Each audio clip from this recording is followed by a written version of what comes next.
చరిత్రతో కాసేపుకి స్వాగతం. ఇవాళ మనం సన్నిధానం లక్ష్మీ గారితో ఉన్నాము. మార్గశిర మాసము, దాని ప్రాముఖ్యత, సుబ్రహ్మణ్య షష్ఠి గురించి మాట్లాడుకుందాం ఇవాళ. నమస్తే లక్ష్మి గారు. నమస్కారం అండి.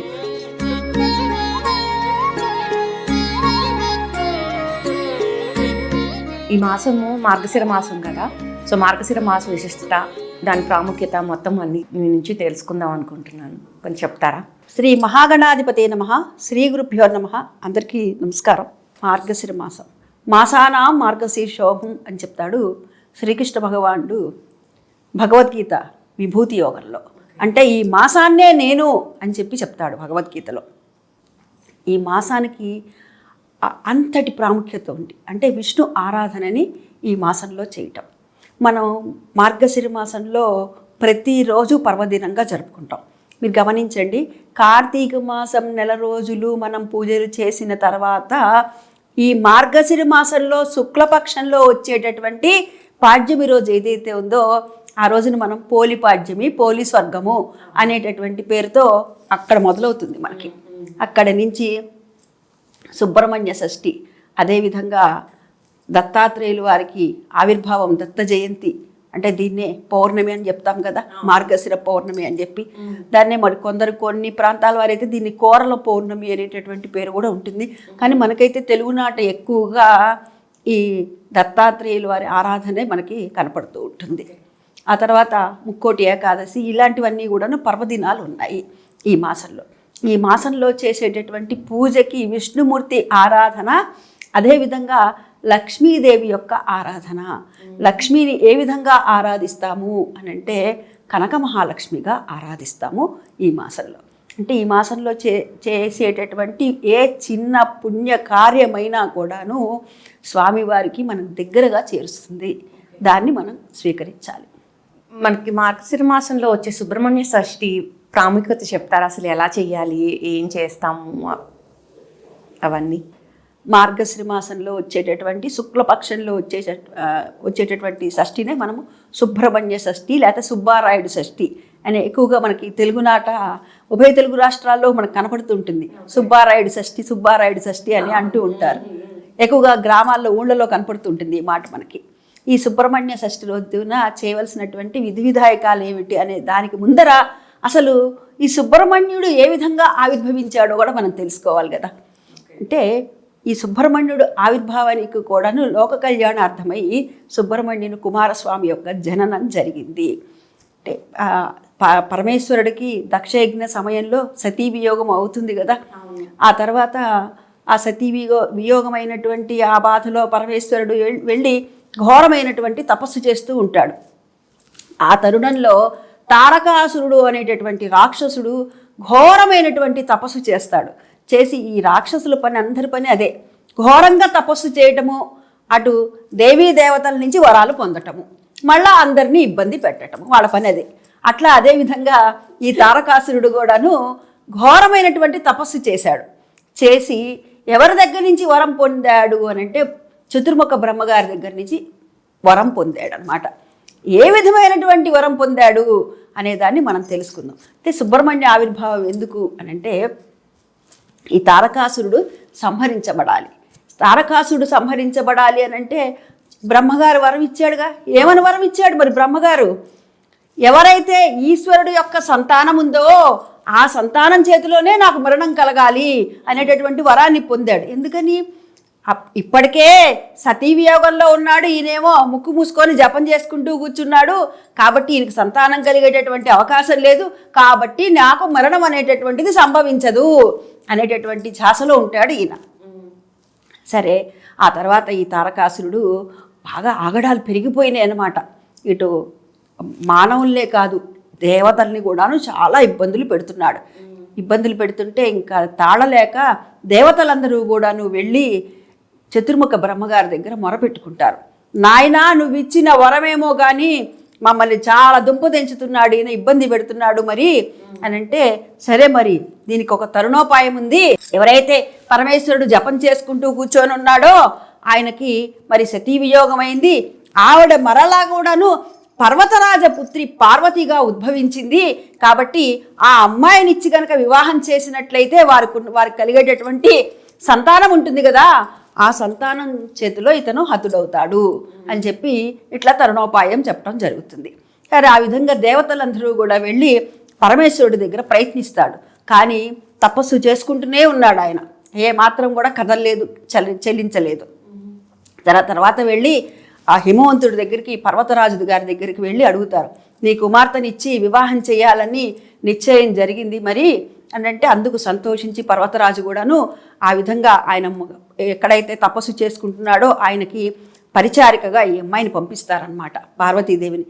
ఆయన ఎంతసేపటికి తపస్సులోనే ఉంటున్నాడు కానీ కన్నెత్తి చూడడు, పల్లెత్తి మాట్లాడడు, ఏమీ చేయటం లేదు. ఆ విధంగా చూస్తూనే ఉన్నాడు, చూడట్లేదు, ఆ విధంగా కూర్చొనే తపస్సు చేసుకుంటూనే ఉన్నాడు. సరే ఇట్లా ఎన్నాళ్ళు జరుగుతుంది అని చెప్పి ఈ దేవతలకు ఇంకా ఇంకా భయం అనేటటువంటిది ఏర్పడింది. వెళితే అప్పుడు మన్మధుడి ఆశ్రయిస్తారు. మన్మధుడిని ఆశ్రయిస్తే మన్మధుడు ఏం చేస్తాడు అని అంటే, వెళ్ళి తపస్సుని భంగం కలిగించాలి ఈశ్వరుడికి అని అనుకుంటే ఆయన ముక్కంటి కదా, ముక్కంటి ఏం చేశాడు, 3వ కన్ను నేత్రం తెలిసాడు. ఇది సూర్యచంద్రులు కదా, ఇది 3వది అగ్ని నేత్రం కదా, ఈ పాలనేత్రం ఏదైతే ఉందో దాన్ని తెరిచారు. తెరిచేసరికి ఏమయ్యాడు మన్మధుడు, భస్మీపటలం అయిపోయాడు. భస్మీపటలం ఆయన వేసినటువంటి అనేక బాణాలు వేశాడు, అవన్నీ బాణాలన్నీ కూడాను పూల శరాలు అయిపోయినాయి, పూల బాణాలు అయిపోయినాయి అవన్నీ. ఈయన ఎప్పుడైతే పరమేశ్వరుడు ఈ విధంగా 3వ కన్ను తెరిచాడో భస్మీపటలం అయిపోయాడు, నిర్వీర్యం అయిపోయాడు. అప్పుడు దేవతలందరూ కూడాను, ఆ రతీదేవి అంటుంది, ఇదేమిటి లోక కళ్యాణార్థమయ్యి వచ్చినటువంటి మన్మధుడిని భస్మీపటలం చేయటం ఏమిటి, ఇది చాలా తప్పు విషయం కదా అంటే, అప్పుడు మళ్ళా పునరుజ్జీవింపబడతాడు అక్కడ మన్మధుడు. సరే ఏమిటి ఇంతకీ విషయం అని అంటే, ఈ అమ్మాయిని వివాహం చేసుకోవాలి మీరు అని అంటే, అప్పుడు ఆ విధంగా దేవతలందరూ కోరిన మీదట గర్గముని ఆధ్వర్యంలో వారికి వివాహం జరుగుతుంది అంగరంగ వైభవంగా. ఆ వివాహం అయిన తర్వాత వారు ఏకాంత మందిరంలో ఉండగా అప్పుడు అగ్నిదేవుడు వెళ్తాడనమాట. అప్పుడు ఎవరైతే ఈశ్వరుడు ఉన్నాడో ఈశ్వరుడు యొక్క రేజస్ అంతా కూడాను అగ్నిలోకి ప్రవేశిస్తుంది. ఆయన అగ్ని ఎంతటి అగ్నినైనా భరించగలడు, కానీ శివుని యొక్క ఆ రుద్రుని యొక్క రేజస్సుని ఈయన భరించలేక దాన్ని తీసుకొని వెళ్ళి ఏం చేస్తాడు, గంగానదిలో వదిలిపెడితే అప్పటికే గంగానదిలో స్నానం చేస్తున్నటువంటి షట్ కృత్తికలు ఉన్నారు. ఆ 6 కృత్తికలకి 6 భాగాలుగా వెళుతుందనమాట. వారుది కూడా ఆ రేజస్సుని భరించలేక వారు వెళ్ళి అక్కడ ఉన్నటువంటి రెల్లు పొదలో వదిలిపెడతారనమాట. అందుకు గాను అక్కడ కార్తికేయుడు ఉద్భవించడం జరిగింది. ఈ కృతికలందరూ కూడాను పెంచడం వల్ల కార్తికేయుడు అని చెప్పి షణ్ముఖుడు, 6 కదా, అందుకని షణ్ముఖుడు అయ్యాడు. అంటే 6 ముఖాలతోనూ 12 భుజాలతోనూ ఉన్నటువంటి స్వామి. మరి రెల్లు పొదలో వదిలిపెట్టారు కదా, అందుకు కాను శరవణుడు అయ్యాడు. అందుకని శరవణ భవ అని చెప్తూ ఉంటారు కదా, అందుకని శరవణుడు అనేటటువంటి నామం వచ్చింది. సరే ఆ విధంగా పిల్లవాడిని కైలాసానికి తెచ్చుకున్న తర్వాత, నాయనా నువ్వు మరి ఇప్పుడు మనకి ఇక్కడ సందేహం కలుగుతుంది, ఆవిడ గర్భమే దాల్చచ్చు కదా, ఇదంతా ఎందుకు చేసుకోవటం అనేటటువంటి ప్రశ్న మనకు వస్తుంది. అయితే శివమహాపురాణంలో ఏం చెప్తారు అని అంటే, ఆవిడ గర్భం దాల్చి గర్భస్థ శిశువుని కనుక బయటికి వచ్చిందంటే కనుక అటు వాళ్ళకే కాదు, ఇటు దేవతలకు కూడాను ఇబ్బంది అటు రాక్షసులకే కాదు ఇటు దేవతలకు కూడాను ఇబ్బంది కలిగేటటువంటి పరిస్థితి ఉంది. అందుకని చెప్పి అది శివమహాపురాణంలో ఉండేది అదే. అంటే వీళ్ళకి కలిగేటటువంటి సంతానం ఆవిడ గర్భం నుంచి వచ్చిందంటే కనుక ఈ విధంగా శివుని యొక్క రేజస్సు నుంచి కాకుండా ఈ విధంగా కాకుండా ఇట్లా వచ్చిందంటే కనుక అప్పుడు అందరికీ ఇబ్బంది కలుగుతుంది. అంటే ఆ శక్తి తట్టుకునేటటువంటి ఇది ఉండదు. అందుకు చెప్పి శివమహాపురాణం ఇది చెప్తోంది మనకి. అందుకని చెప్పి ఇలా ఈ విధంగా అనమాట ఆ రాక్షసుని యొక్క సంహారం కోసమని ఈ తారకాసుడి వధ జరగాలి కదా, ఇంకా ఈ విధంగా కుమారస్వామి ఉద్భవించడం జరిగింది. కైలాసంలో ఉన్నాడు. కైలాసంలో ఉంటే ఈశ్వరుడేమో శూలాన్ని ఇస్తాడు, అమ్మవారేమో తన శక్తిని అంతా కూడాను ఇస్తుందన్నమాట. ఈ ఆయుధాలను తీసుకొని తారకాసుడిని వధించడానికి వెళ్తాడు.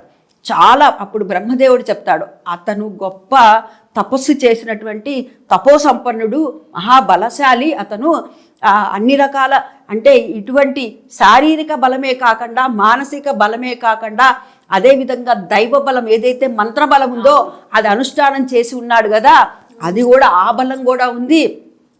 అనేక వరాలు పొంది ఉన్నాడు కాబట్టి ఆ బలం కూడా ఉంది.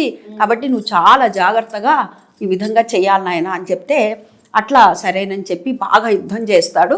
ఆ విధంగా తారకాసుడు ఘోరమైనటువంటి యుద్ధం చేస్తాడు. తారకాసుడితో సుబ్రహ్మణ్యేశ్వర స్వామి ఘోరమైనటువంటి యుద్ధం చేస్తాడనమాట. యుద్ధం చేస్తే అప్పుడు తారకాసుడిని వధించేటప్పుడు తారకాసురుడి సోదరుడైనటువంటి శూరపద్ముడు అనేటటువంటి వాడు కూడా రావటం జరుగుతుంది.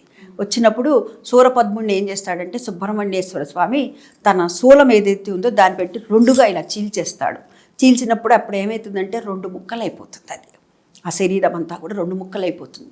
2 ముక్కలు అయిపోయినప్పుడు ఆ శూరపద్ముడు ఎవరైతే ఉన్నాడో తారకాసురుడి సోదరుడు, నాయనా నన్ను వేడుకో, నన్ను శరణుజొచ్చు అని చెప్పి వేడుకుంటాడనమాట. అంటే నువ్వు నా యందు దయగలిగి ఉండు, నేను నీకు వాహనంగా ఉంటాను అని చెప్పి అంటే అప్పుడు ఈయన సుబ్రహ్మణ్యుడు తదాస్తు అని చెప్పి అందుకు 2 ముక్కలు అయ్యాడు కదా. కానీ ఒకటి నెమలి వాహనంగా అయితే రెండోది ఆ స్వామివారి యొక్క పతాకం ఉంటుంది చూసారా, జెండా ఉంటుంది చూసారా, జెండా పైన కోడి ఉంటుంది. ఈ రకంగా నెమలి వాహనంగాను ఆ జెండా పైన ఉండేటటువంటి కోడి బొమ్మ, ఈ 2 కూడాను నేను నీకు ఉంటాను అని చెప్పి వరాన్ని పొందుతాడనమాట ఆ శూరపద్ముడు అనేటటువంటి వాడు. అది అందుకని కానీ స్వామివారి వాహనం నెమలి అయింది. అదేవిధంగా దానిపైన ఉండేటటువంటి కోడిలో ఉన్నటువంటి ఆ బొమ్మలో ఉన్నటువంటి ఆంతర్యం ఇది. అట్లా ఆ విధంగా తారకాసుర వధ అనేటటువంటిది జరిగింది. ఆ తర్వాత సుబ్రహ్మణ్యేశ్వర స్వామి ఆవిర్భావం అసలు ఎందుకు వచ్చింది అంటే ఈ సుబ్రహ్మణ్య షష్ఠి రోజున ఇందుకు కాను ఈ తారకాసుర వధ అనేటటువంటిది జరిగేందుకు కాను రావటం జరిగిందనమాట. ఈ సుబ్రహ్మణ్య షష్ఠి రోజున దేవేంద్రుడు దేవసేనతో వివాహం అంగరంగ వైభవంగా కూడా జరిపించాడు అని చెప్తారు. వల్లీ దేవసేన సమేత సుబ్రహ్మణ్యేశ్వర స్వామి అని చెప్తారు. ఆ వల్లీకం అంటే అర్థం ఏమిటంటే పుట్ట అని అర్థం. అదే అంటే స్వామివారు ఎక్కడ ఉంటారు, పుట్ట లోపల ఉంటారు కదా, ఆ పైన ఉన్నటువంటి పుట్ట ఏదైతే ఉందో అది వల్లీకం అంటారు అనమాట. అది అంటే నాగజాతికి సంబంధించినటువంటిది. అందుకు ఈ రోజున మనం చేయవలసింది ఏమిటయ్యా అని అంటే మన ఇంట్లో ఉన్నటువంటి ఏదైనా చిత్రపటం ఉంటే చిత్రపటం, లేదంటే విగ్రహం, నాగ పడిగ లాంటివి సాధారణంగా అందరూ దాదాపుగా పెట్టుకుంటున్నారు ఇవాళ. ఉంటే కనుక వారికి ఇంట్లో ఆచారం ఉంది అని అంటే కనుక పెట్టుకుని ఉంటే అది అభిషేకాదులు చేసుకోవటం, షోడశోపచార పూజ చేసుకోవటం, అదే చిమ్మిరి చలివిడి నివేదన పెట్టడం అనేటటువంటిది ఇంట్లో మనం చేసుకోవాలి. అదేవిధంగా దేవాలయాల్లో అభిషేకాది కార్యక్రమాలు జరుగుతూ ఉంటాయి. ఆ అభిషేకాది కార్యక్రమాలలో మనకు చేతనైనంత రీతిలో మనం వెళ్ళి దాంట్లో పాల్గొనటం, ఏవైనా వస్తు సామాగ్రి ఇవ్వటం, లేకపోతే కనీసం చూడటం, మనకి ఏది శక్తానుసారమో అవన్నీ కూడా చేయటం. అదే కాకుండా వల్లీ దేవసేన సమేత సుబ్రహ్మణ్యేశ్వర స్వామి వారి కళ్యాణం కూడా ఈరోజే జరిగిందని, అందుకు కానీ ఈ అభిషేకాది కార్యక్రమాలు ఉదయం పూట అయిపోయిన తర్వాత సుమారుగా 11 గంటల సమయానికి వారు ఏం చేస్తారంటే ఈ కళ్యాణం అంతా కూడాను జరిపిస్తారు. ఎవరైతే కనుక ఈరోజు సుబ్రహ్మణ్యేశ్వర స్వామిని ఈ విధంగా ఆరాధిస్తారో సంతానం లేనటువంటి వారు సంతానము, వివాహం ఆలస్యం అవుతుందని అనేటటువంటి వారు వివాహము త్వరగా అవ్వటము, అదేవిధంగా చర్మ సంబంధమైనటువంటి వ్యాధులు ఉంటే కూడా అవన్నీ కూడా నీ సుబ్రహ్మణ్య ఆరాధన వల్ల అవన్నీ కూడా పోతాయి అని చెప్తుంటారు అనమాట. మొక్కుకున్నటువంటి వారు ఉంటారు కదండి, నిరుడు మొక్కుకున్నారు అనుకుందాం, ఈ సంవత్సరం వాడు అనుకున్నటువంటి ఏదైనా సంతానమో, ఉద్యోగమో, వ్యాపారమో, వివాహమో ఏదైతే అనుకున్నారో అవన్నీ అయినాయి అనుకోండి, అప్పుడు తిరిగి వారు మొక్కులు చెల్లించుకుంటారనమాట. స్వామివారికి ఈ పడిగలు చేయించడము, అదేవిధంగా వెండి కళ్ళు లాంటివి చేయించడము, వాళ్ళు ఏవైతే మొక్కుకుంటారో ఆ మొక్కులన్నీ కూడాను తీర్చుకుంటారు. అక్కడ కళ్యాణం జరుగుతుంది కదా, ఆ అక్షతలు అక్కడ ఉన్నటువంటి పురోహితులు, వేద పండితులు అక్కడ ఉన్నటువంటి బ్రహ్మగారి చేత వేయించుకుంటారు ఎవరికైతే వారికి మనోభిష్టాలు నెరవేరాలో వారు. అదే కాకుండా అక్కడ వారి దగ్గర కొన్ని ఆ తలంబరాల అక్షతలను తీసుకొని ఇంటికి వెళ్ళి తల్లిదండ్రుల చేత కూడా వేయించుకుంటే వెంటనే వారికి మంచి సంబంధం వచ్చి వివాహం అవుతుంది. అది ఈ విధంగా సుబ్రహ్మణ్యేశ్వర స్వామి వారి యొక్క ఆరాధన. అయితే ఈ సుబ్రహ్మణ్యేశ్వర స్వామి వారి యొక్క ఆరాధనలో మనకి చాలామందిని మనం ఎక్కువగా గమనిస్తే తమిళనాడు ఎక్కువగా మనకి కనబడుతుంది. మురుగన్ అనేటటువంటి పేరుతో ఎక్కువగా మనకి తమిళనాట చేస్తూ ఉంటారు. ఇక్కడ మనకి కూడా తెలుగు రాష్ట్రాల్లో కూడా చేస్తాం. మనం చెప్పాను కదా సుబ్రహ్మణ్య షష్ఠి, సుబ్బారాయుడు షష్ఠి. అంటే సుబ్బారాయుడు అంటే మన ఇంట్లో మనిషి అని చెప్పేటటువంటి ఒక భావన మనకి, అంటే దగ్గర అవుతాం మనం. అట్లా కాకుండా మనం సుబ్రహ్మణ్యుడు అని అన్నాం అనుకోండి, కొంచెం దూరంగా ఏదో దేవుడు అనిపిస్తుంది. అలా కాకుండా సుబ్బారాయుడు అంటే మన ఇంట్లో వాడు అని చెప్పి మనం ఒక భావనతో చక్కగా పూజ చేసుకుంటామని మన పెద్దవాళ్ళు ఇది ఏర్పాటు చేశారు. ఈ రోజున ఉండగలిగితే పూర్తిగా ఉపవాసం ఉండటం, ఉండి మర్నాడు ఒక బ్రహ్మచారికి పెట్టుకొని ఆ బ్రహ్మచారికి ఎర్రటి వస్త్రాలను ఇవ్వాలి. అదేవిధంగా రాగి పాత్రలు ఇవన్నీ కూడా, అంటే వారికి బ్రహ్మచారి అంటే సంధ్యావందనం చేసుకుంటూ ఉంటారు కదా, వారికి దక్షిణ తాంబూలాలతో కూడినటువంటివి ఇచ్చి ఆ రాగి పాత్రలను కూడాను ఇవ్వాలి అని చెప్తారు. అది ఈ రోజున ఏవైనా సరే ఎర్రటివి వస్త్రాలను కానీ ఇవి దానం ఇవ్వము అని చెప్తూ ఉంటారు. స్వామివారిని కూడా ఎర్రటి పూలతో అర్చించాలి అని చెప్తారు. అంటే ఇవన్నీ కూడాను మనోభిష్టాలు తీరేందుకు గాను చెప్పేటటువంటి ఒకానొక ప్రక్రియ. అంటే ఈ రోజంతా కూడా ఉపవాసం ఉండి మర్నాడు బ్రహ్మచారి, మా అమ్మగారు నా చిన్నతనం నుంచి నేను చూస్తున్నాను 2 సార్లు చేస్తారు ఈ విధంగా. ఒకటి మనకి కార్తీక మాసంలో శుక్లపక్షంలో వచ్చేటటువంటి నాగుల చవితి, ఆ రోజంతా ఉపవాసం ఉండి మర్నాడు బ్రహ్మచారికి పెట్టుకొని తినేవారు. ఇంకా రోజంతా ఏమీ తినరు. మధ్యాహ్నం పూట మడుకు ఇంత పెసరపప్పు, వడపప్పు నానబెడతాం, వడపప్పు, చలిమిడి, చిమ్మిరి అంతే, ఒక్కసారి ఒక్కటి పండు అంతే, ఇంకేమి తినరు. అదేవిధంగా ఇప్పుడు కూడా సుబ్రహ్మణ్య షష్ఠి రోజున అలాగే చేసేవారు. రోజంతా ఉపవాసం ఉండి మర్నాడు బ్రహ్మచారికి పెట్టుకొని ఆ తర్వాతనే తినటం అనమాట. అంటే ఇక్కడ తొరిగిన కూరలు కూడా తినరు. ఇప్పుడు కార్తీక మాసంలో మనకి నాగుల చవితి రోజు కానీ ఈ సుబ్రహ్మణ్య షష్ఠి రోజు కూడాను తొరిగిన కూరలు అనేటటువంటివి తినరు. ఈ చిక్కుడుకాయలు, టమాటాలు, పప్పు ఇలాంటివి చేసుకుంటాం అన్నమాట. అంటే కట్ చేయకూడదు. అంటే పిల్లలు, సంతానము, గర్భము దీనికి సంబంధించింది కదా, అందుకని చెప్పి ఇవి కూడాను తొరిగినవి ఇలాంటివన్నీ కూడా తినరు. ఎప్పటి నుంచో పూర్వం నుంచి వస్తున్నటువంటి ఆచారంగా పెట్టుకున్నటువంటిది ఇదని. అదే ఇది సుబ్రహ్మణ్యేశ్వర స్వామికి సమర్పించే దాంట్లో ఇంకా మనం ఇక్కడ కూడా చాలా చోట్ల ఈ ఆషాఢ మాసంలో వచ్చేటటువంటి ఆడి కృత్తిక అనేటటువంటి రోజులు కూడాను వాళ్ళు బాగా విశేషంగా నిమ్మకాయలు ఇత్యాదులన్నీ కూడా ఒళ్ళంతా నోట్లో అంతా గుచ్చుకుంటూ ఉంటారు. నేను మా దేవాలయంలో కూడా చూస్తున్నాను చిన్నప్పటి నుంచి కూడా. అదేవిధంగా ఇప్పుడు కూడా అలాగే చేస్తారు. ఎక్కువగా తమిళనాడు ఇప్పుడు ఎక్కువగా ఉంటుంది. అవును, మురుగన్ అని చాలా విశేషంగా వాళ్ళు ఒళ్ళంతా కూడా బాగా గుచ్చుకొని చేస్తారు. నాలుక మీద, శరీరం ఇటు నుంచి ఇటు కావళ్ళు తీసుకొని వస్తారు. ఈ కావళ్ళు ఎందుకు తీసుకొస్తారు అని అంటే, ఈ కావళ్ళు తీసుకురావటంలో కూడా అగస్త్యుడు ఒకసారి కైలాసానికి వెళ్ళాడట. కైలాసానికి వెళ్ళినప్పుడు పరమశివుడి దగ్గరికి మాట్లాడటానికి వెళ్ళినప్పుడు పరమశివుడు ఏం చేశాట, కాసేపు అయిన తర్వాత అగస్త్యుడు నేను బయలుదేరుతున్నానండి అంటే ఉండని చెప్పి 2 కొండలు ఇచ్చాట. ఈ 2 కొండల్ని తీసుకొని నువ్వు వెళ్ళు అని చెప్పాట. కొంత దూరం వెళ్ళాట.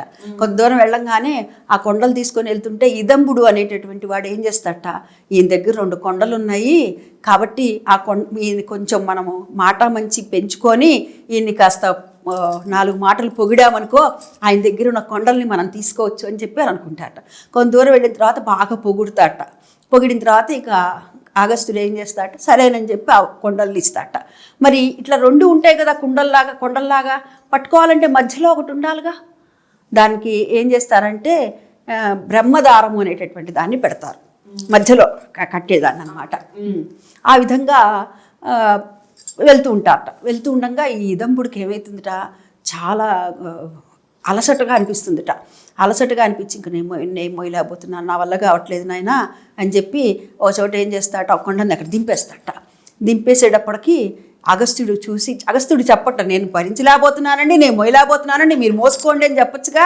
అట్లా కాకుండా మెదలకుండా కింద పెట్టి, ఎందుకు పరమేశ్వరుడు అప్పటికే అగస్త్యుడు చెప్పాడు ఇది ఎక్కడ కింద పెట్టవాక అని చెప్పాడు.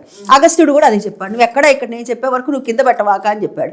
కానీ ఈయనేం చేశాడు, మొయ్యలేక ఇదంబుడు అక్కడ ఓ చోట వెళ్ళేసరికి ఒక కొండ కింద పెట్టేసేసరికి అక్కడ వాడు ఉన్నటువంటి పళని క్షేత్రం అదే, తమిళనాడులో ఉన్న ఇవాళ పళని క్షేత్రం అదే అనమాట. అప్పుడు సుబ్రహ్మణ్యేశ్వర స్వామి వచ్చి బాగా కోపంగా ఆయన మీద ఇదవుతూ ఉంటే అప్పుడు అతని భార్య వచ్చి చెప్తుందట, నువ్వు శాంతించు, అతను మొయ్యలాగా ఈ విధంగా చేశాడు అని చెప్పి ఆయనకి సుబ్రహ్మణ్యుడికి ఒక కావడితో పాలు తీసుకొచ్చి ఇస్తుందిట. అందుకు గాను ఆయనకంటే అప్పుడు శాంతి ఇచ్చాట ఆయన. అందుకు ఆయనకి వాళ్ళు ఏవైతే మొక్కుకుంటారో పాల కావడి, పంచదార కావడి అని చెప్పేసి వారు మొక్కుకున్నటువంటి ఏ మొక్కులైతే ఉన్నాయో ఆ మొక్కుల ప్రకారంగా వారు మొక్కులు తీర్చుకుంటూ ఉంటారు. ఇటు పాల కావడని, అదేవిధంగా పంచదార కావడి అనేటటువంటిది. అది సుబ్రహ్మణ్యేశ్వర స్వామి. మనకి ఇది తమిళనాడు ఒక దగ్గరే చేస్తారా, లేకపోతే మన దగ్గర కూడా అలాగే చేస్తారండి? మొక్కుకుంటారు కదా, పాల కావిడి, పంచదార కావిడి అనేటటువంటిది మాకు గుంటూరు ఆరకరహారం శివాలయంలో, మా శివాలయంలో సుబ్రహ్మణ్యేశ్వర స్వామి ఉన్నారు, వల్లీదేవసేన సుబ్రహ్మణ్యేశ్వర స్వామి. ఆ కుమారస్వామికి అందరూ చాలా మంది వస్తారు. వచ్చి ఇట్లా మొక్కులు తీర్చుకుంటూ ఉంటారు, ఆ పడగలు ఇస్తూ ఉంటారు, ఆ నేత్రాలని ఇస్తూ ఉంటారు, వెండివి చేయిస్తారు కళ్ళని చెప్పి అవి ఇస్తూ ఉంటారు. ఈ పాలు పంచదార లాంటి కావళ్లతో తీసుకొస్తారు. బాగా విశేషంగా అయితే కనుక మనకి ఆడి కృత్తిక రోజున ఆషాఢ మాసంలో చాలా జాతర అనమాట, ఒక మాటలో అద్భుతంగా చేస్తారు. ఇంకా ఇప్పుడు కూడా చాలామంది వస్తారు, వచ్చి వారు తడిబట్టలతో ప్రదక్షిణాలు చేస్తారు, అభిషేకాలు చేయించుకుంటారు, ఆ కళ్యాణంలో వీక్షిస్తారు, కూర్చొని చేసుకునేవాడు చేసుకుంటారు.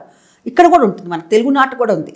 ఎందుకంటే నాకు తెలిసి మా దేవాలయంలో ఉందంటే చాలా చోట్ల ఉంది. ఇక్కడ మనకి స్కందగిరి, హైదరాబాద్లో మన స్కందగిరి పద్మారావు నగర్లో ఉంది. మనకి స్కందగిరిలో అద్భుతంగా చేస్తారు. ఇంకా మనకి వేరే దగ్గర ఎక్కడెక్కడ ఉన్నాయండి గుళ్ళు? మన కృష్ణా జిల్లా మోపిదేవి ఉంది చూసారా, అక్కడ మోపిదేవిలో కూడాను మనకు చూడటానికి పైన ఎలా ఉంటాడు స్వామి, లింగం లాగా ఉంటాడు, కానీ మధ్యలో ఇంత త్వరలాగా ఉంటుంది. అక్కడి నుంచి మేము చూస్తుండగా అందులో నుంచి వచ్చేసాడు స్వామి. ఇదంతా తిరుగుతున్నాడు. మేము కొంచెం ఎవరికైనా భయం కదా, మీరేం భయపడకండి అమ్మా, అక్కడ మాకు తెలిసిన వేద పండితులు ఉన్నారన్నమాట, వారు చెప్పారు మీరు భయపడక్కర్లేదమ్మా, మీరేం భయపడకండి, ఆ స్వామి వస్తారు ఒకసారి, ఎవరినైనా చూడాలనిపిస్తే అట్లా వస్తారు, మిమ్మల్ని చూడాలనిపించి చూడొచ్చు అని అన్నారు ఆయన. అంటే అలా మేము నమస్కారం చేసుకుని చూస్తూ ఉండగా ఎలాగైతే బయటకు వచ్చారో స్వామి లోపలికి మళ్ళీ అదే విధంగా లోపలికి వెళ్ళిపోయారు. మోపిదేవి, కృష్ణా జిల్లా మోపిదేవిలోనండి. అదేవిధంగా ఇక్కడ మనకి స్కందగిరిలో, హైదరాబాద్లో అయితే కనుక అట్లా చాలా చోట్ల, అట్లా మన రాజమండ్రి దగ్గర కూడా ఉందండి సుబ్రహ్మణ్యేశ్వర స్వామి ఆలయము, మన చాగంటి వారు కూడా చెప్తూ ఉంటారు. చాలా చోట్ల ఇట్లా ప్రసిద్ధమైనటువంటి దేవాలయాలు కూడా ఉన్నాయి. అంటే ఈసారి వచ్చేటటువంటిది సుబ్రహ్మణ్య షష్ఠి ఎప్పుడు వస్తుంది, 6వ తారీఖు 7వ తారీఖు అనేటటువంటి సందిగ్ధత చాలా మంది. అవును, అది బాగా ఎక్కువ ఉంది. అసలు అది దాని గురించి చెప్తారు కొంచెం. అలాగేమ్మా. అయితే ఏంటంటే తిథిద్వయం రావటం జరుగుతోంది ఈ మధ్యని. ప్రతి పండగకి పర్వదినానికి కూడా తిథిద్వయాలు వస్తున్నాయి. అంటే ముందు రోజు 6వ తేదీన ఏమంటే మధ్యాహ్నం పూట వస్తుంది, 11:15, 11:20, 11 తర్వాత వస్తుంది. మరలా మర్నాడు ఏమైందంటే 11 వరకే ఉంది, 11 అట్లాగే 11:30 లోపల వెళ్ళిపోతుంది.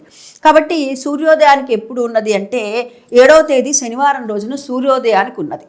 కాబట్టి ఆ రోజున మనము సుబ్రహ్మణ్య షష్ఠి అనేటటువంటి పూజని మనం చేయాలి. అంటే సూర్యోదయానికి ఏదైతే ఉందో, మనం స్వామి ఆవిర్భించిన రోజు కదా, మనకి ఒక్కొక్క తిథికి అంటే ఒక్కొక్క పండగకి ఒక్కొక్కటి. ఉదాహరణకి మనకి పుట్టినరోజు చేసుకుంటున్నాం అనుకోండి, సూర్యోదయానికి చేసుకోమని చెప్తారు. అదే నవమి ఎప్పుడు ఉండాలంటే మధ్యాహ్నానికి ఉండాలి అని చెప్తారు. అదేవిధంగా పౌర్ణమి అంటే కనుక చంద్రోదయానికి ఉండాలి అని చెప్తూ ఉంటారు కదా. అదేవిధంగా ఇక్కడ మనకు సుబ్రహ్మణ్యేశ్వర స్వామి ఆవిర్భావం కదా ఈ రోజున.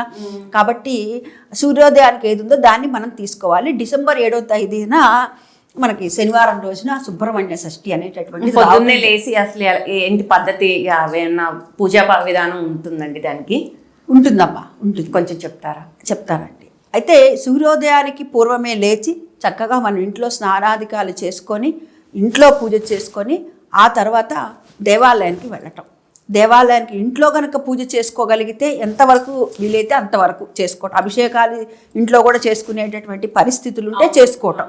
ఇంట్లో చేసుకునే పరిస్థితి లేదండి, మరి మేము దేవాలయానికి చేసుకోవచ్చా అంటే వెళ్ళి చక్కగా చేసుకోవచ్చు. ప్రతి దేవాలయాల్లోనూ కూడా ఇవాళ మనం ఇంతని కడితే మన పేరుతో అభిషేకాది కార్యక్రమాలు కూడాను చేస్తున్నారు కదా. అదేవిధంగా అట్లా అభిషేకాది కార్యక్రమాలు మనం గోత్రనామాలతో చేస్తారు అక్కడ. చక్కగా ఆ విధంగా మనం పూజా కార్యక్రమాలు చేసుకోవచ్చు. చేతనైనంత వరకు మనకి శరీరం సహకరించినంత వరకు శరీర మాధ్యం కడుధర్మ సాధనం, మన శరీరం ఎంతవరకు సహకరిస్తే అంతవరకు కూడా ఉపవాసం ఉండటం. మర్నాడు వరకు మేము ఉండలేమండి అనుకున్న పక్షంలో సాయంత్రం చంద్రోదయం అయిన తర్వాత మనం భోజనాది కార్యక్రమాలు చేసుకోవచ్చు. లేదండి మేము అంతసేపు కూడా ఉండలేము, వాళ్ళందరికీ బీపీలు, షుగర్లు, థైరాయిడ్లు ఇబ్బంది పెడుతున్నాయి, ఆరోగ్య సమస్యలు ఉన్నాయి కదండి ప్రస్తుత కాలమాన పరిస్థితులు అంటే, అలాంటప్పుడు కూడా మనం మధ్యాహ్నం భోజనం చేసి కాస్త రాత్రిపూట భోజనాన్ని వర్జిస్తే మంచిది. అది ఉండగలిగితే మర్నాటి వరకు ఉత్తమం. మధ్యమం ఏంటో రాత్రిపూట తినటం, అది కూడా కాదంటే కనుక మధ్యాహ్నం తినేసేయటం. అది అంటే ఎవరి శరీరాన్ని అనుకూలతను బట్టి వారు చేయటం. అందులో ఈసారి వచ్చేటటువంటిది చాలా విశేషమైనటువంటిదండి. ఎందుకంటే కుజుడి నక్షత్రమైనటువంటి ధనిష్టా నక్షత్రం ఏదైతే ఉందో, ఆ ధనిష్టా నక్షత్రం అప్పుడు ఆ రోజున మనకి ఈ రోజున ఈ సుబ్రహ్మణ్య షష్ఠి రోజున ధనిష్టా నక్షత్రంతో కూడినటువంటి సుబ్రహ్మణ్య షష్ఠిని విశేషంగా చెప్తారు పెద్దలు. అంటే కుజుడికి సంబంధించినటువంటి దేవత ఎవరు అంటే సుబ్రహ్మణ్యుడు కదా. అందుకని ఈ రోజున ఈసారి వచ్చేటటువంటిది చాలా చాలా విశేషమైనటువంటిది. అంటే చూడండి, మనకి శ్రీకాళహస్తిలో కూడా రాహుకేతువుల పూజలు పూజ చేస్తాం. పూజ దోషాలు ఇలాంటివన్నీ కూడాను పోవటానికి కోసమని, అంటే మనకి ఏమున్నాయి కాలసర్ప దోషాలు ఇలాంటివన్నీ కూడాను ఉంటే కనుక పోతాయి అని చెప్పి. అందుకు కాను కాలం అంటే ఏమిటండి? కాలం అంటే మనకి ఏదైతే ఉందో దానికి అనంతానికి ప్రతీక కాలం. అందుకని చూడు, అనంత పద్మనాభ స్వామి వ్రతం చేసేటప్పుడు కూడా అనంతుడి దేనికి ప్రతీక అంటే కాలానికి ప్రతీక.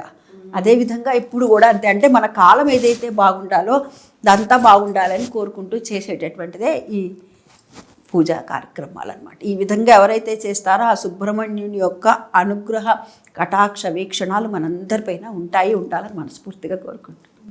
బాగా చెప్పారమ్మా. ఇప్పుడు కనక మహాలక్ష్మి చరిత్ర అసలు ఏంటమ్మా? అసలు మనకి కనక మహాలక్ష్మి అసలు మార్గశిర మాసం ఆ పేరు ఎందుకు వచ్చింది అంటే, మాసాన మార్గశీర్షోహం అని చెప్పాను కదా. ఈ మాసాల్లో మార్గశీర్ష మాసాన్ని నేనేం చెప్పి భగవంతుడు విభూతి శ్రీకృష్ణ భగవానుడు భగవద్గీత విభూతి యోగంలో చెప్పాడని. ఈ మాసానికి ఆ మాసం నామం ఎక్కడి నుంచి వచ్చిందంటే, పున్నమి చంద్రుడికి దగ్గరగా మార్గశీర్ష మాసం మృగశిర నక్షత్రం ఉండటం వల్ల ఈ మాసానికి ఆ పేరు వచ్చింది. మృగశిర నక్షత్రం ఉండటం వల్ల ఆ పేరు రావటం జరిగింది. ఈ మాసంలో చేసేటటువంటి అమ్మవారి ఆరాధన, ఇటు విష్ణు ఆరాధన ఉంది కదా, మరి లక్ష్మీదేవి ఆరాధన కూడా ఉండాలి కదా. మరి లక్ష్మీదేవిని ఒక్కదాన్నే చేస్తే విష్ణువు ఒప్పుకోడు, విష్ణువుని ఒక్కదాన్ని చేస్తే లక్ష్మి, ఇద్దరినీ చేయాలి. లక్ష్మీనారాయణ పూజ చేయాలి కదా. అందుకు కాను మన పెద్దలు ఈ మాసం అంతా లక్ష్మీదేవి ఆరాధనను కూడా చెప్పారు. ఏ రోజున అంటే మార్గశిర మాసంలో వచ్చేటటువంటి గురువారాల రోజు. ఇది కనక మహాలక్ష్మి అమ్మవారు. ఈ అమ్మవారు ఎక్కడున్నారు అని అంటే విశాఖపట్నంలోని బురుజుపేటలో ఉన్నారు. ఈ అమ్మవారు వెలిసినటువంటి అమ్మవారు అనమాట. 1912వ సంవత్సరంలో ఈ అమ్మవారు అక్కడ వెలిశారు అని. అంటే అప్పటికే మనకి స్వతంత్రం రాలేదు, 1947 కదా మనకి స్వతంత్రం వచ్చింది. అయితే అప్పటికే అమ్మవారు అక్కడ వెలిసి ఉన్నారు. 1912వ సంవత్సరంలో ఒకరికి స్వప్నంలో కనిపించి అమ్మవారు ఒక ఆవిడకి, నేను ఇలా బలానా బావిలో ఉన్నాను, ఆ బావిలో నుంచి నన్ను వెలికి తీసి అక్కడ ప్రతిష్ఠించండి అని చెప్పారట. చెప్తే ఆ విధంగా ఆవిడ అనుకున్నారట, ఇది స్వప్నమే అని అనుకున్నారట. అనుకుని అయినా ఎందుకన్నా వెళ్దాంలే అని చెప్పి ఆవిడకి వెళ్ళి చూశారట. చూస్తే ఆవిడ ఎక్కడైతే అమ్మవారికి ఆవిడ స్వప్నంలో కనిపించి చెప్పిందో అక్కడే బావి ఉన్నదట. అయితే ఇది కల కాదు, ఇది నిజమే అని చెప్పి ఆవిడ అనుకున్నారట. అనుకొని అక్కడ దాంట్లో నుంచి తీస్తే అమ్మవారు వచ్చిందిట, లక్ష్మీదేవి. ఇప్పుడు అక్కడ ఉన్నటువంటి అమ్మవారు చూడండి, ఎడమ చెయ్యి ఉండదు, వామహస్తం ఉండదు, ఎడమ చేయి ఉండదు అనమాట. అమ్మవారు దాంట్లో నుంచి తీసేటప్పటికీ ఎడమ చేయి లేదుట. అయితే కొందరు చరిత్రకారులు చెప్పేటటువంటి అంటే దీనికి సంబంధించినటువంటి ఆధారాలను మనం గమనిస్తే ప్రత్యేకంగా లోతుగా ఎక్కువగా కనపడు, అట్లానే అసలు లేకుండా లేవు, కొద్దిగా ఆధారాలు అయితే మనకు కనబడుతున్నాయి. అవును. ఆ 12వ సంవత్సరంలో ఎప్పుడైతే స్వప్నంలో కనిపించారో అక్కడ వెళ్ళి తీశారు. తీసిన తర్వాత దాంట్లో నుంచి తీస్తున్నప్పుడు అమ్మవారి చెయ్యాలయిందా తెలీదు. లేకపోతే కనుక ఇంకొక ఊహ ఏమిటేనంటే చరిత్రకారులది, అప్పటికే మనకి బ్రిటిష్ వాళ్ళ చెరలో ఉన్నాం మనం, అంటే మనం అన్ని ధ్వంసం చేసే పరిస్థితుల్లో ఉన్నారు. అయితే మనకున్న అమ్మవారు ఉన్నది కదా, ఆ అమ్మవారిని మనం కాపాడుకోవాలి కదా అని చెప్పే దృష్టితో ఎవరైనా ఆ బావిలో దాచిపెట్టి ఉండొచ్చు అనేటటువంటి ఒక అవగాహన, అంటే ఒక మాట కూడా ఉన్నది అక్కడ లోకల్లో. సరే, ఏదేమైనప్పుడు 1912లో ఆవిడ అక్కడ తీశారు. తీసి అయితే మిగతా ఆలయాలలాగా అక్కడ ధ్వజస్తంభం కానీ లేకపోతే కనుక గాలి గోపురం కానీ ఇత్యాదులన్నీ ఏమీ ఉండవు. మామూలుగా ఒక మండపం లాగా ఉంటుంది. ఆ మండపంలోనే అమ్మవారు అక్కడ ఉంటారన్నమాట. సరే, ఈ 1912లో ఇది జరిగింది. ఆ తర్వాత అమ్మవారికి ఆ విధంగా పూజలు చేస్తూ ఉన్నారు. వారంతా కూడాను ఉత్తరాంధ్ర వారందరూ కూడాను వారింటి అమ్మవారిని ఎలా విధంటే వారింటి ఆడపడుచుగానే పూజలు చేస్తూ ఉన్నారు. ఏది కొనుక్కున్నా, ఒక చీర కొనుక్కున్నా, ఒక నగ చేయించుకున్నా, ఈ రోజుకి కూడా అమ్మవారి దగ్గరకి చూపించుకొని కానీ తెచ్చుకోరు ఎవరు కూడా. పసుంకాలు కానీ ఏవి తీసుకున్నా కానీ అమ్మవారికి చూపించే, ఎవరికైనా ఒక ఆర్డర్ వచ్చింది అనుకుందాం ఉద్యోగానికి, అది లేదా ఒకళ్ళ వివాహం పత్రిక అమ్మవారికి చూపించి ఆ విధంగా ఒక నగ కొనుక్కున్నారు, అమ్మవారికి మెళ్ళో వేసి తీసుకోవడం. అక్కడ ప్రత్యేకంగా పూజాధికారులు, అంతరాలయాలు ఇలాంటివి ఏమీ ఉండవు. ఆ మండపంలోనే ఉంటారు అమ్మవారు.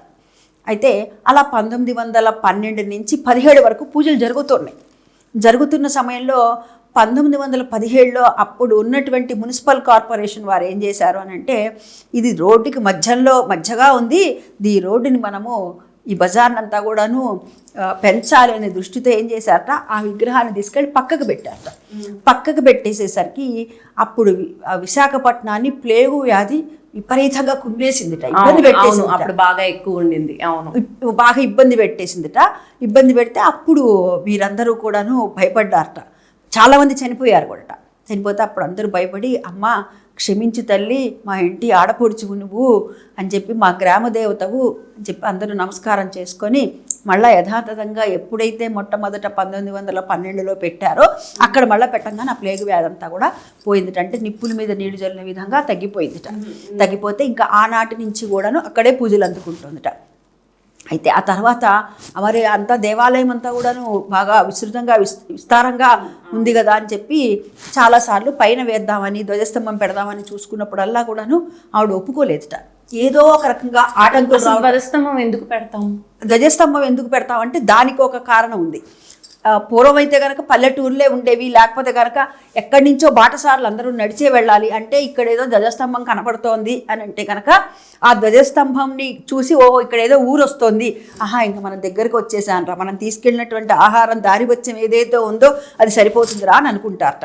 అది ఆ ధ్వజస్తంభం పైన మామూలుగా ఏవైతే ఉత్సవాలు జరుగుతూ ఉంటాయో ఆ ఉత్సవాలు జరిగేటప్పుడు అక్కడ దేవతా ఆహ్వానం కూడా జరుగుతుంది. ధ్వజపటం అనేటటువంటిది కడతారు. శివాలయాల్లో అయితే కనుక నరనందీశ్వరుడు బొమ్మ కడతారు. అదేవిధంగా వైష్ణవ ఆలయాలతో అయితే కనుక అక్కడ గరుడ బొమ్మ కడతారనమాట.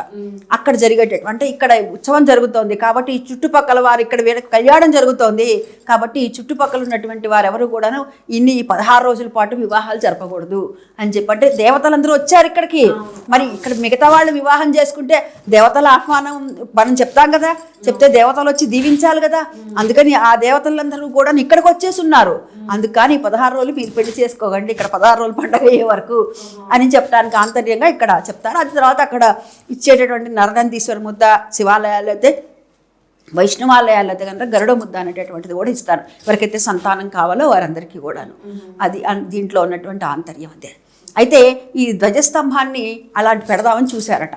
చూస్తే ఎన్నిసార్లు ప్రయత్నం చేసినా అమ్మవారు ఒప్పుకోలేదుట. నాకు ఇట్లాగే ఉంటాను, నాకు ఇష్టము, నేను ఇట్లాగే ఉంటాను అని చెప్పింది. మనం వెళ్ళినా, మీరు వెళ్ళినా, నేను వెళ్ళినా, ఎవరు వెళ్ళినా మనం అక్కడ చక్కగా అమ్మవారికి పసుపు కుంకాలు సమర్పించుకోవచ్చు, పాలు పోస్తారు, పాలుతో అభిషేకం చేసుకోవచ్చు, మనం ఏదైనా సమర్పించి తెచ్చుకోవచ్చు, లేదా ఆమెకి ఏమైనా ఇవ్వాలనుకున్నా ఇవ్వచ్చు. ఈ విధంగా ఆమెను మనమే స్వయంగా తాకి చేసుకోవచ్చు. మేము వైజాగ్లో ఉన్నప్పుడు కూడా మేము అలాగే చేసేవారు. చక్కగా అక్కడికి వెళ్ళి మన స్వహస్తాలతో మన అమ్మవారికి స్పృశించవచ్చు, హాయిగా మన పసుపు కుంకాలు సమర్పించుకోవచ్చు నేటికి కూడాను. ఇది ఆ కనక మహాలక్ష్మికి ఉన్నటువంటి ఆలయానికి ఉన్నటువంటి చరిత్ర. అమ్మ, ఇప్పుడు నాకు లక్ష్మీవార పూజ అసలు మనం ఏం చెయ్యాలి, పద్ధతులు ఎట్లా ఉంటుంది, అవి కొంచెం చెప్తారా? అంటే మామూలుగా మనం లక్ష్మీదేవి పూజ అని అంటే మనం శుక్రవారం రోజు చేసుకుంటాం కదా, కానీ ఈ మార్గశిర మాసంలోకి వచ్చేసరికి మనం గురువారాలు చేస్తారు. అది అమ్మవారు ఇంత క్రితం చెప్పాను కదా నేను, కనక మహాలక్ష్మి అమ్మవారు అక్కడ ఆవిర్భవించారు అని చెప్పి, అలా అప్పుడు మార్గశిర మాసంలో వచ్చి చేరిందట ఆవిడ. ఆ గురువారం రోజు వచ్చిందట ఆవిడ అక్కడికి. గురువారాన్ని లక్ష్మీవారంగా అమ్మవారి యొక్క ఆరాధనని చేయటం ఆనవాయితీగా వస్తుంది. అయితే ఇలా మార్గశిర లక్ష్మీ వారాల పూజ అనేటటువంటిది ఎవరికైతే ఆనవాయితీ ఉంటుందో వారు చేసుకుంటారు. మామూలుగా కథ అవన్నీ కూడా చెప్పుకొని, లేని పక్షంలో మామూలుగా మనలాగా మనకి ఎవరికి ఏమీ లేదండి ఆనవాయితీ అని అనుకుంటే కనుక వాడు ప్రాంతాచారం ఉంటుంది కదా, అదంతా కూడాను ఉత్తరాంధ్ర వారికిను, అదేవిధంగా గోదావరి జిల్లాలో, తూర్పు గోదావరి జిల్లా, రాజమండ్రి వారికి, అలాంటి ఆ ప్రాంతంలో వారికి ఎక్కువగా ఉంటుంది. మరి మిగతా వారందరూ మరి మనం ఏం చేసుకోవాలంటే అని అంటే, మన అమ్మవారి పూజ ఆరాధన చేసుకోవడానికి ఆనవాయితీతో పని లేదు. అదే మరి వారిలాగా మనం ప్రత్యేకమైనటువంటి చేసుకోవాలంటే ఆనవాయితీ ఉంటుంది. కానీ మామూలుగా అమ్మవారికి పూజ చేసుకోవటం వరలక్ష్మి వ్రతం రోజో లేకపోతే కనుక దీపావళి రోజున మనం లక్ష్మీ అష్టోత్తరమో కనకదారాస్తవం చదువుకుంటాం కదా, అట్లా ఈ మాసం అంతా కూడా కుదిరితే గనక కనకదారాస్తవము అనునిత్యం చేసుకోవటం, ప్రతిరోజు కూడా చేసుకోవటం. లేని పక్షంలో కనీసము గురువారం అయినా సరే ఆ కనకదారాస్తవాన్ని చదువుకోవటం.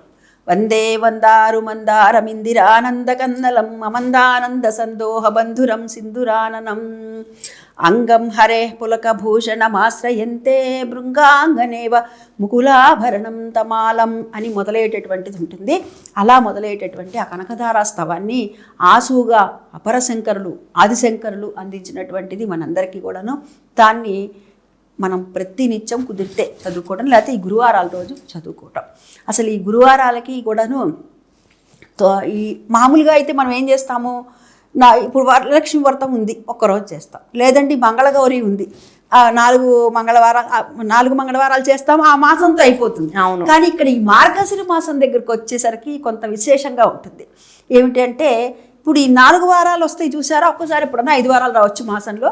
ఈ 4 వారాలతో పాటుగా పుష్యమాసంలో వచ్చేటటువంటి మొట్టమొదటి గురువారం ఉంది చూసారా, ఆ రోజు కూడా పూజ చేస్తారు. ఆ రోజుతో పరిసమాప్తం అవుతుందన్నమాట. అంటే ఇక్కడ 5 వారాలతో పూజ చేస్తారు. ఎందుకని అని అంటే పూర్వము ఒక బ్రాహ్మణుడికి సుశీల అనేటటువంటి కుమార్తె ఉంది. ఆ కుమార్తె ఆ పిల్ల పుట్టిన తర్వాత పెరుగుతూ ఉండగానే ఆ అమ్మాయికి తల్లి కరువు అవుతుందంటే తల్లి చనిపోతుంది. తల్లి చనిపోతే ఆ పిల్ల చిన్న పిల్ల కదా, ఆ పిల్ల ఆలనా పాలన చూడాలంటే బంధుమిత్రులందరూ చెప్తారు, నువ్వు కూడా చిన్నవాడివి కదా, పిల్లకి తల్లి కావాలి కాబట్టి నువ్వు మరలా వివాహం చేసుకో నాయనా అని చెప్పి అందరూ కూడాను హితబోధ చేస్తారు. చేస్తే అలాగే అందరూ చెప్పిన మీదట మొదట ఒప్పుకోడు ఆయన, కానీ తర్వాత సరేనని చెప్పి పిల్ల కోసమని ఒప్పుకొని వివాహం చేసుకుంటాడు. వివాహం చేసుకున్న తర్వాత ఈ పిల్ల పెరిగి పెద్దది అవుతూ ఉంటుంది. మళ్ళీ ఈ పిల్ల సవితి తల్లి ఉంది కదా, ఆవిడ మళ్ళా గర్భం దాలుస్తుంది, కుమారుణ్ణి కంటుందన్నమాట. ఆ పిల్లవాడు పెరుగుతూ ఉంటాడు. పెరుగుతున్నప్పుడు ఆవిడ ఇంటి పని వంట పని పూజలు ఇలా చేస్తూ ఉన్నప్పుడు అంతా కూడాను ఆ పిల్లవాడిని ఎత్తుకోవటానికి ఈ అమ్మాయికి ఇస్తూ ఉండేది. ఈ అమ్మాయి ఏం చేసేదంటే ఆ పిల్లవాడిని ఎత్తుకొని ఆడిస్తూ ఉండేది. ఆడిస్తూ ఉన్నందుకు ఆ పిన్ని గారు సవితల్లి ఏం చేసేదంటే రోజు ఒక బెల్లం ముక్కిచ్చేది అనమాట ఈ అమ్మాయికి. ఈ అమ్మాయి ఏం చేసేది, ఆడుకోవటానికి బొమ్మలు కొనిపెట్టమంటే సవితల్లి కొనిపెట్టలేదు. అందుకని అక్కడ ఉన్నటువంటి మట్టి ఏదైతే ఉందో ఆ మట్టి తీసుకొని మట్టితో లక్ష్మీదేవి యొక్క విగ్రహాన్ని తయారు చేస్తుంది. తయారు చేసి అక్కడ ఉన్నటువంటి పువ్వులు ఏవైతే ఉన్నాయో ఆ పువ్వులు పెట్టి ఈవిడిచ్చింది కదా రోజు బెల్లం ముక్క ఇచ్చేదికి ఆ బెల్లం ముక్కను ఏం చేసేది, చిన్నపిల్లైనా ఆ పాట నోట్లో వేసుకోకుండా అమ్మవారికి నివేదన చేసి రోజు తింటూ ఉండేది. అట్లా అవుతూ ఉండేది. ఈ పిల్ల పెరిగి పెద్దదైంది. పెద్దదైన తర్వాత ఈ పిల్లకి వివాహం చేశారు. వివాహం చేసిన తర్వాత ఈ అమ్మాయి అత్తవారింటికి వెళ్తున్నప్పుడు ఈ అమ్మాయి చేసి చిన్నప్పటి నుంచి మరి చేసి తయారు చేసుకున్నది ఆ బొమ్మ మీద మమకారం ఉంది కదా, అమ్మవారు కదా, మమకారం ఉంది కదా ఆ అమ్మాయికి. దీన్ని ఆ అమ్మాయితో పాటు తీసుకొని వెళ్ళిపోతే అప్పుడు అత్తవారింట్లో అప్పటి వరకు దరిద్ర బాధను అనుభవిస్తున్నటువంటి వారందరూ కూడాను చక్కగా వేస్తే 1000 రూపాయలు అన్నట్టుగా ఐశ్వర్యాలతో అష్టైశ్వర్యాలతో తూగుతున్నారు వారు. సరే ఇలా కొంతకాలం జరుగుతోంది. జరిగిన తర్వాత ఈ అమ్మాయికి పుట్టింటి వారు ఇబ్బందులు పడుతున్నారు ఆర్థికంగా అని చెప్పి తెలుసుకుంటుంది. తెలుసుకొని అమ్మాయికి తమ్ముడు ఉన్నాడు కదా, తమ్ముడిని పిలిపించి నువ్వు రారా అని పిలిపించి ఒక కర్ర నిండా కూడాను ఏం చేస్తుందంటే కొన్ని వరహాలు పోస్తుంది. పోసి నువ్వు ఇది ఎక్కడా పెట్టకుండా ఇంటికి తీసుకెళ్ళి పిన్నికి ఇవ్వరా అని చెప్తుంది. సరే అని చెప్తాడు. దారిలో వెళ్తూ ఉండగా అతను ఏం చేస్తాడంటే ఒక చోట ఆగిడాడనమాట. అక్క ఏం చేసింది, ఆ రోజుల్లో అంత కాలినడకన వెళ్ళటమేగా, అట్లా ఏదో చెద్దన్నం కట్టించింది తింటాను కానీ ఆగాడు. అక్కడ ఇంతలో కర్ర పక్కన పెట్టాడు, ఎవరో తీసుకున్నారు వెళ్ళిపోయారు. సరే మళ్ళీ కొంతకాలం అయింది. మళ్ళీ తెలుసుకుంది అమ్మాయి. తెలుసుకొని అయ్యో ఇట్లా బాధలు పడుతున్నారా అని చెప్పి మళ్ళీ రమ్మని ఒక చెప్పుల జోడు తీసుకొని ఆ చెప్పుల జోడులో అంతా కూడాను పోస్తుంది వరహాలు. సరే మళ్ళీ అబ్బాయి ఏం చేస్తాడంటే వెళ్ళేటప్పుడు అక్కడ ఏదో చెరువు గట్టు ఉంటే ఆ చెరువు గట్టు దగ్గర సంధ్యావందనం చేసుకుందామని ఆగుతాడు. ఇంతలోకి అక్కడ వచ్చి కుక్క ఏదో వచ్చి తీసుకొని ఇదేదో చెప్పుల చేత నెత్తుకొని వెళ్ళిపోతుంది. మళ్ళీ కొంతకాలానికి తెలుసుకొని మళ్ళీ ఒక గుమ్మడికాయ నిండా కూడాను ఆ గుజ్జు ఉంటుంది కదా, ఆ గుజ్జు మొత్తం తీసేసి దాని నిండా కూడా వరహాలు పోస్తుంది. వరహాలు పోసిన తర్వాత అతను ఆ గుమ్మడికాయని ఏం చేస్తాడంటే ఆ గట్టు మీద పెట్టి దాహం అవుతుంది, అక్క పెట్టినటువంటి ఆహారాన్ని తిన్నాను కానీ ఈ నీళ్ళు అయిపోయినాయి అని చెప్పి అక్కడ కొలం దగ్గర దిగుతాడట. దిగి దాహార్తిని తీర్చుకుందాం అనుకుంటాడట. ఇంతలోకి ఏదో గుమ్మడికాయ ఉంది కదా, అబ్బో నా కోసమే పెట్టారు అని చెప్పి ఒక ఆయన తీసుకుని వెళ్ళిపోతాడట. అట్లా ఇన్నిసార్లు కూడా ఇట్లా అయిపోయిందని ఇట్లా కాదు ఇంకా పిన్నినే పిలిపించాలి అని చెప్పి అమ్మాయి అనుకొని ఆవిడ రమ్మంటుందిట. ఈ మార్గశిర మాసంలో వచ్చి గురువారం పూజ చేసుకుంటున్నాను నేను, నువ్వు కూడా రా ఇద్దరం కలిసి చేసుకుందాం అంటే సరే అట్లాగే అంటుందిట. మొదటి గురువారం ఏం చేస్తుందిట, సరే నువ్వేమి తినవాక పిన్ని నువ్వు అని అంటే, అయ్యి వచ్చి నేను తింటానే, నేను పిల్లనా ఏంటి, నేనేం తిననే అన్నదిట. అట్లా అంతే, నేనేమన్నా పిల్లనా ఏంటి, నేను ఎందుకు తింటాను, ఎబ్బేచి నేనేం తిన్నాను అంటుందిట. పిల్లలకు చద్దన్నం పెడుతోందట. పెడుతూ ఒక ముద్ద నొట్టేసుకుందిట. సరే పిన్ని పూజ చేసుకుందాను రా అంటే, అయ్యో పొద్దున్న పిల్లలకు అన్నం పెడితే ఇంత ముద్ద తిన్నానే అన్నదిట. అయ్యో అదేంటి పిన్ని అట్లా చేసావు అంటుందిట. మొదటి వారం అట్లా అయిపోయింది. రెండో వారం ఏం చేసిందిట, పిల్లలకి తలంటి పోస్తుందిట. పోస్తూ ఇంత నూనె ఉందని తలకు పట్టించేసిందిట. పట్టించేసేస్తే పిన్ని పూజ చేసుకుందాను రా అంటే, అయ్యో తలకు నూనె రాసుకున్నానమ్మా అన్నదిట. సరే ఇంకో మూడో వారం ఏం చేసిందిట, శుభ్రంగా తలకంతా కూడా నూనె రాసుకుంది కదా. మా తర్వాత మూడో వారం ఏం చేసిందంటే తల దూకుందిట. ఇట్లా నాలుగో వారం ఇట్లా కాదని చెప్పి ఎట్లయినా సరే పిన్ని చేత పూజ చేయించాలి అని చెప్పి అమ్మ ఏం చేసిందిట, ఒక చోట పిన్నిని దాచిపెట్టి దానిపైన ఒక గంప లాంటిది బోర్లు ఇచ్చేసిందిట. బోర్లు ఇచ్చేస్తే అప్పుడైతే అటు ఇటు కదలకుండా ఉంటుంది, అక్కడే ఉంటుంది కదా, ఏం చేయలేదు ఏమి తినలేదు అట్లాగే ఉంటుందిలే అనుకొని అక్కడ దాచిపెడుతుందిట. పిల్లలు అట్టిపళ్ళు తిని ఏదైతే ఉందో దాని కింద వేస్తారట. ఆవిడకి ఆకలేసి అట్టిపళ్ళు తొక్కలు తినేస్తుందిట. అట్టిపళ్ళు తొక్కలు తినేసిందిట. తినేస్తే పిన్ని పూజ చేసుకుందాను రా అంటే, అయ్యో పిల్లలు తొక్కలు పడేస్తే తిన్నానమ్మా అంటుందిట. ఇదేంటి ఇట్లా చేసావని ఇంకా ఐదో వారం ఏం చేస్తుందిట, ఈ అమ్మాయి కొంగుకు ముడేసుకుంటుందిట. ఈ కొంగుకు ముడేసుకొని ఎక్కడికి వెళ్తే అక్కడికి నాయనకాయలే తిరుగుతూ ఉండు నువ్వు అని చెప్పి తిప్పుకుంటూ ఉంటుందిట. అట్లా ఐదో వారం. ఇప్పుడు మనకి 4 వారాలు అయిపోయినాయి కదా. పుష్యమాసంలో వచ్చేటటువంటి మొదటి గురువారం ఏదైతే ఉందో ఆ వారం రోజున అమ్మాయి పూజ చేసుకుంటాం.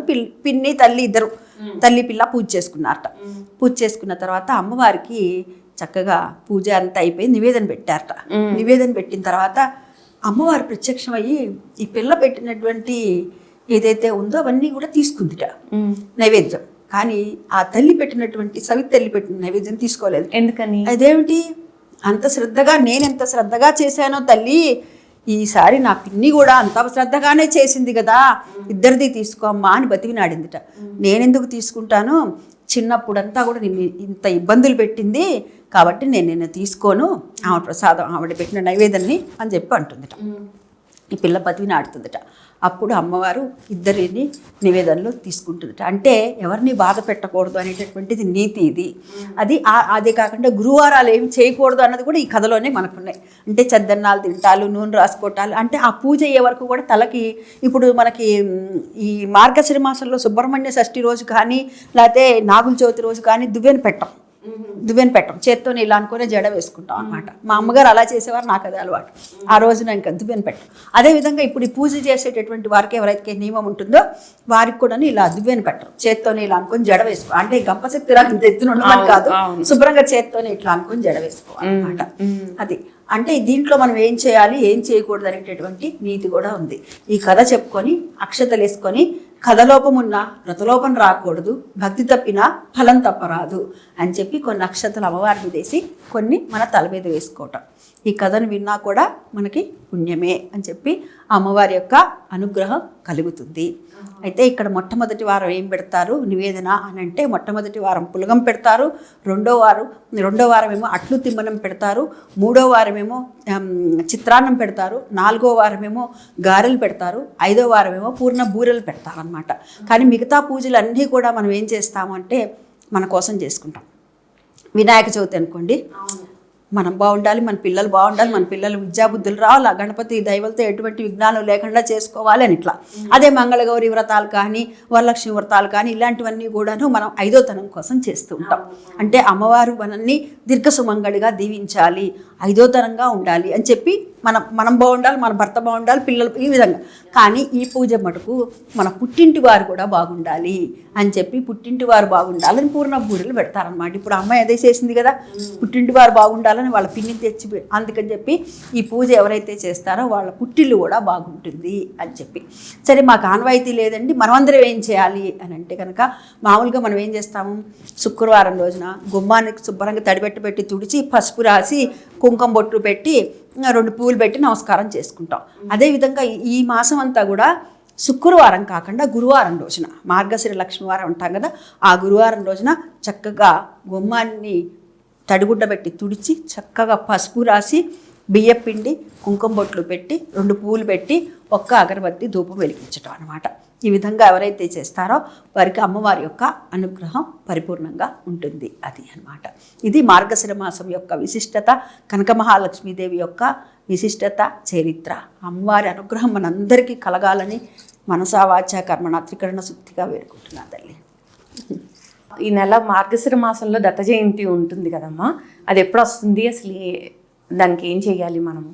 దత్త జయంతి మార్గశిర మాసంలో వచ్చేటటువంటి పౌర్ణమిని దత్త జయంతి అని, కోరల పౌర్ణమి అని చెప్తూ ఉంటారు. అయితే ఈ మార్గశిర మాసంలో వచ్చే దత్త జయంతి రోజున దత్తాత్రేయుని యొక్క ఆవిర్భావం జరిగింది. కాబట్టి ఈరోజు దత్తుడిని పూజించాలి. త్రిమూర్తి స్వరూపమైనటువంటి దత్తుడు. అంటే దత్తుడు పూజ చేస్తున్నామంటే దత్తుడు ఏ విధంగా ఆవిర్భవించాడో కూడా మనం తెలుసుకోవాలి. అత్రి అనసూయ ఈ దంపతులు ఇద్దరు కూడాను వారు మంచి నిష్ఠాగరిష్ఠులు. వారు అనునిత్యము కూడాను ఆ గోదావరి దగ్గరికి వెళ్ళి స్నాన సంధ్యాదులన్నీ కూడాను చేస్తున్నారు మహర్షి. చేస్తున్న తరుణంలో అనసూయ అనుకుంటుందిట, అనునిత్యము కూడా ప్రతిరోజు ఈయన అంత దూరం వెళ్ళి స్నాన సంధ్యాదులు చేసి వస్తున్నారు, అట్లా కాకుండా ఇక్కడే ఒక గోదావరి పాయ తెస్తే ఎట్లా ఉంటుంది అనుకుంటుందిట. అనుకోండి ఆవిడ పాతివ్రత్య మహిమ చేత, ఆమె పూజా ఫలము చేత, ఆమె నిష్ఠ చేత అక్కడ ఒక గోదావరి పాయని పెడుతుంది, సృష్టిస్తుంది ఇంటి దగ్గరే. వారు ఎవరైతే ఏదైతే ఆశ్రమం ఉందో ఆ ఆశ్రమం ముందరే ఉంటుంది. ఇప్పటికీ కూడా చిత్రకూటలో మనం ఆ పాయని, గోదావరి పాయని మనం చూడవచ్చు. అనసూయమ్మ ఏదైతే సృష్టించిందో తన తపో బలముతో నిష్ఠతో దాన్ని మనం ఇప్పటికీ చిత్రకూటలో చూడవచ్చు. అక్కడ దాన్ని ఆ గోదావరి. అయితే వారు నిష్ఠగా ఉంటూ ఉంటారు, ఎప్పుడూ కూడాను తపస్సులో ఉంటూ ఉంటారు, ఆయన ధ్యానంలో ఉంటూ ఉంటారు. ఆయన ధ్యానానికి ఎటువంటి ఇబ్బంది కలగకూడదు, అది అట్లా చేయటం నా యొక్క కర్తవ్యము అనుకుంటుంది ఆ ఇల్లాలు. ఆ విధంగా అటువైపు ఎవరిని రానిచ్చేది కాదు. ఆకాశ మార్గంలో వెళ్తున్నా సరే ఎవరిని రానికుండా పైన రక్షణ కల్పించిందిట.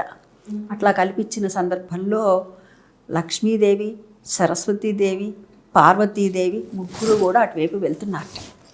వెళుతూ ఉన్నప్పుడు ఇటువైపు వెళ్ళకుండా ఈ రక్షణ కవచాన్ని పెట్టింది ఎవరు అని తెలుసుకున్నారట.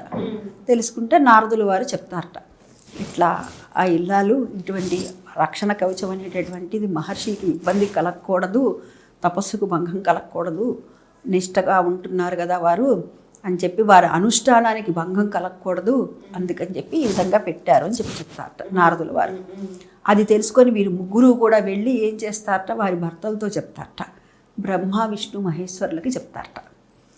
చెప్తే వారు వచ్చి ఈ వీరి యొక్క తపోనిష్ట ఎటువంటిది అని చెప్పి పరీక్షిద్దామనుకొని త్రిమూర్తులు కూడాను ఈ మహర్షి ఆశ్రమానికి రావటం జరుగుతుంది.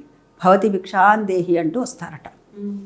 వస్తే మన ధర్మం చెప్పేటటువంటిది, హిందూ ధర్మం, సనాతన ధర్మం చెప్పేటటువంటిది అదే కదా. మన ఇంటికి ఎవరైతే వచ్చారో అతిథి అభ్యాగతి అని చెప్తారు కదా. అతిథి అభ్యాగతే కాదు, ఎవరి వచ్చి అడిగినా కానీ, ఎవరు కాదు మన శత్రువే అనుకుందాం, శత్రువు వచ్చి అడిగినా కానీ లేదు అన్న మాట అనకూడదు అని చెప్తారు కదా. అదేవిధంగా వారు వచ్చారు. వారి ముగ్గురు కూడాను భవతి భిక్షాందేహి అంటే రండి వడ్డిస్తాను అని చెప్పింది. ముగ్గురు కూడాను విస్తళ్ళేసింటి వడ్డించింది. వడ్డించిన తర్వాత మాకు ఒక కోరిక ఉన్నది అని చెప్తారు వాళ్ళ ముగ్గురు కూడాను. స్వామి చెప్పండి మీ కోరిక ఏంటి అంటే, నువ్వు వివస్త్రవై మాకు వడ్డించు అని చెప్తారు. అంటే అప్పుడు ఈమెడ వడ్డిచ్చింది, మరి లేచి వెళ్ళిపోమని అనకూడదు, అది తప్పే. అట్లా అని ఇట్లా చేయడము తప్పే. ఏం చేయాలి అని చెప్పి ఆలోచించింది. ఆలోచించి ఆ ముగ్గురిని కూడా ఒక్క నిమిషం లోపలికి వెళ్తానని చెప్పి నీళ్లు తీసుకొచ్చి చల్లి పసిపిల్లలుగా చేసేస్తుంది ముగ్గురిని కూడా. అట్లాగే ఆ పిల్లలు ముగ్గురు కూడా అన్నం తింటారు. ఆ తర్వాత వాళ్ళ ముగ్గురిని ఉయ్యాల్లో పడుకోబెడుతుంది, ఊపుతూ ఉంటుంది. ఊపుతూ ఉన్నప్పుడు నాకు కూడా బిడ్డలు కలిగితే ఇదే విధంగా ఊపుతా కదా అని చెప్పి తల్లి పేగు కదులుతుంది. మహిళ కదా ఆవిడైనా. అవును. అట్లా అప్పుడు ఏమిటి ముగ్గురు త్రిమూర్తులు వెళ్ళారు రాలేదేమిటి అని చెప్పి ముగ్గురు అమ్మలు చూస్తున్నారు. చూస్తూ ఉంటే అప్పుడు తెలుసుకొని ఇట్లా పసిపిల్లలుగా చేసింది అని, అయ్యో నేనంత పని చేశాను తప్పు కదా అని చెప్పి మళ్ళీ నీళ్లు చల్లి వారి మీద అట్లా ముగ్గురిని పెద్దవారిని చేస్తుంది. మళ్ళీ వాళ్ళు వెళ్ళిపోతారు. వెళ్ళిపోయిన తర్వాత వెళ్ళిపోబోతూ ఉండగా నాకు ఒక కోరిక, మీకేం కావాలో కోరిక కోరుకోండి, నువ్వు మాకు వడ్డిచ్చావు, నీ పాతివ్రత్యాన్ని నిలుపుకున్నావు, ఇటు మాకు అతిథి అభ్యాగతి ఏది చేయాలో ఆతిథ్యం ఇచ్చావు, మమ్మల్ని చక్కగా ఉయ్యాల్లో పడుకోబెట్టి పాటలు పాడి ఇంత చక్కగా చేశావు తల్లి, నీ రుణాన్ని మేము ఏ విధంగా తీర్చుకోగలము అని అంటే అప్పుడు ఏం కావాలో వరమ కోరుకో అంటే మీ త్రిమూర్తులు ముగ్గురు కూడాను మాకు ముగ్గురు సంతానంగా రండి అని అడుగుతారు వాళ్ళు దంపతులు. అడిగితే తథాస్తు అని చెప్తారు, తథాస్తు అని చెప్తారు. ఆ విధంగా ముగ్గురు కూడాను త్రిమూర్తులు కూడా వీరికి సంతానంగా రావటం జరుగుతుంది అన్నమాట. బ్రహ్మగారేమో చంద్రుడుగా, అదేవిధంగా రుద్రుడేమో దూర్వాస మహామునిగా, అదేవిధంగా విష్ణువేమో దత్తుడుగా, ఈ విధంగా ముగ్గురు కూడా రావటం జరుగుతుంది, త్రిమూర్తులు కూడా. ఆ విధంగా వచ్చినటువంటి వారికి ముగ్గురు పిల్లలు కూడాను ఒకే రూపంగా ఉంటే బాగుంటుంది కదా, త్రిమూర్తి స్వరూపులు కదా వారు. అవును. కాబట్టి అని అనుకొని ఆ తర్వాత వారి త్రిమూర్తుల యొక్క అనుగ్రహంతో త్రిమూర్తి స్వరూపంగా 3 తలలతో 6 భుజాలతో ఈ విధంగా వారు మనకి దర్శనమిస్తారన్నమాట. ఇది దత్త జయంతి ఆవిర్భావం. ఈ రోజున దత్తుని యొక్క పూజాధికాలని నిర్వర్తించటం, అది ఇంట్లో మనం చేతనైన రీతిలో చేసుకోవటం, లేకపోతే కనుక దేవాలయాల్లో. అయితే మనకి రామావతారం కానీ కృష్ణావతారం కానీ అది అవతార పరిసమాప్తి అనేటటువంటిది ఉంటుంది. కానీ ఇక్కడ దత్తుడి దగ్గరకు వచ్చేసరికి దత్తావతారంలో మనకి అవతార పరిసమాప్తి అనేటటువంటిది కనిపించదు. అవతార పరిసమాప్తి అనేది కనిపించదు, ఎప్పుడూ ఉంటాడు.